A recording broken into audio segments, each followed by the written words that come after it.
परहेजगारी और सिला रहमी का हुक्म देता है। ये सब सुनकर फिर हरकल ने अपने तर्जुमान से कहा कि अबू सुफियान से कह दे कि मैंने तुमसे उसका नसब पूछा तो तुमने कहा कि वो हम में आली नसब है और पैगंबर अपनी कौम में आली नसब ही भेजे जाया करते हैं। मैंने तुमसे पूछा कि दावा नबूवत की ये बात तुम्हारे अंदर इससे पहले किसी और ने भी कही थी तो तुमने जवाब दिया कि नहीं। तब मैंने अपने दिल में कहा कि अगर ये बात इससे पहले किसी ने कही होती तो मैं समझता कि इस शख्स ने भी उसी बात की तकलीद की है जो पहले कही जा चुकी है। अगर आपको भी इस बात पर फख्र है कि हम मोहम्मद सल्लल्लाहु अलैहि वसल्लम के उम्मती हैं, अगर आपके दिल में नबी करीम सल्लल्लाहु अलैहि वसल्लम की मोहब्बत जरा सी भी है तो अभी इस चैनल को सब्सक्राइब करें, इस वीडियो को लाइक करें और कमेंट में सिर्फ एक लफ्ज लिख दें अल्लाह, ताकि ये पैगाम ज्यादा से ज्यादा लोगों तक पहुंचे और हम सब गवाह बन जाएं। मैंने तुमसे पूछा कि इसके बड़ों में कोई बादशाह भी गुजरा है, तुमने कहा कि नहीं। तो मैंने दिल में कहा कि इनके बुजुर्गों में से कोई बादशाह हुआ होगा तो कह दूंगा कि वो शख्स इस बहाना अपने आबाओ अजदाद की बादशाहत और उनका मुल्क दोबारा हासिल करना चाहता है। और मैंने तुमसे पूछा कि इस बात के कहने यानी पैगंबरी का दावा करने से पहले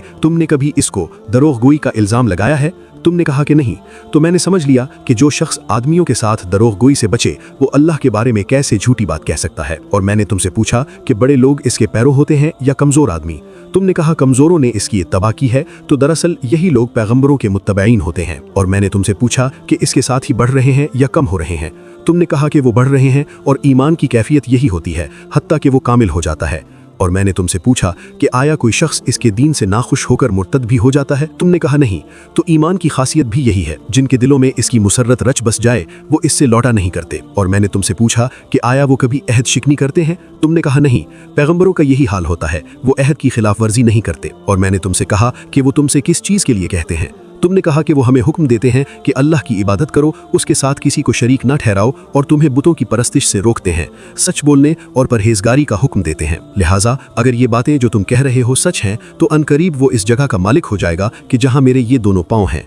मुझे मालूम था कि वो पैगंबर आने वाला है, मगर मुझे ये मालूम नहीं था कि वो तुम्हारे अंदर होगा। अगर मैं जानता कि उस तक पहुंच सकूंगा तो उससे मिलने के लिए हर तकलीफ गवारा करता। अगर मैं उसके पास होता तो उसके पांव धोता। हरकल ने रसूल अल्लाह सल्लल्लाहु अलैहि वसल्लम का वो खत मंगाया जो आपने दहिया कल्बी रज़ी अल्लाहु अन्हु के जरिए हाकिम बसरा के पास भेजा था और उसने वो हरकल के पास भेज दिया था।